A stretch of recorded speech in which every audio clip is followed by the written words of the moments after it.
Infertility क्या है? Infertility the inability of couples to produce children.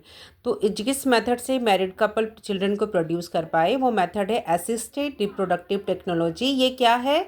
ये 4 तरह का है। टेस्ट ट्यूब बेबी, जिसको इन विट्रो फर्टिलाइजेशन कहते हैं, gamete intrafallopian transfer, intracytoplasmic sperm injection और आर्टिफिशियल इंसेमिनेशन टेक्निक।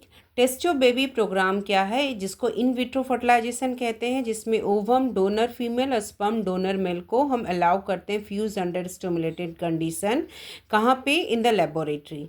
ठीक है। और ये जाइगोट और embryo up to 8 blastomere transferred होगा, या तो यूट्रस में या फेलोपियन ट्यूब में। जो embryo up to 8 blastomere transferred होगा फेलोपियन ट्यूब में, तो उसको हम कहते हैं जाइगोट इंट्राफेलोपियन ट्रांसफर। जब embryos with more than 8 blastomere transferred होगा यूट्रस में, तो हम इसको कहते हैं intra uterine transfer.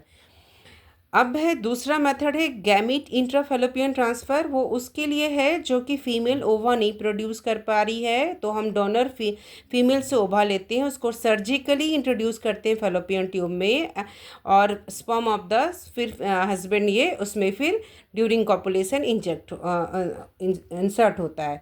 Intracytoplasmic sperm injection method उस के लिए है। इस मेथड में स्पर्म को हम डायरेक्टली इंजेक्ट करते हैं ओवम में टू फॉर्म एन एम्ब्रियो। कहाँ पे? लेबोरेटरी में। और ये embryo is then transfer to the mother's body for development. चौथा मेथड है इनफर्टिलिटी को दूर करने के लिए, वो मेथड है आर्टिफिशियल इंसेमिनेशन टेक्निक, जिसमें कि जो मेल है उसका स्पर्म काउंट कम है या फीमेल को इंसेमिनेट नहीं कर पा रहा है, तो स्पर्म ऑफ द हस्बैंड और डोनर को हम पहले कलेक्ट करते हैं और देन आर्टिफिशियली इंट्रोड्यूस करते हैं इधर इनटू द वेजाइना और into the uterus of the female. और मेथड क्या है? Intra यूटेरिन insemination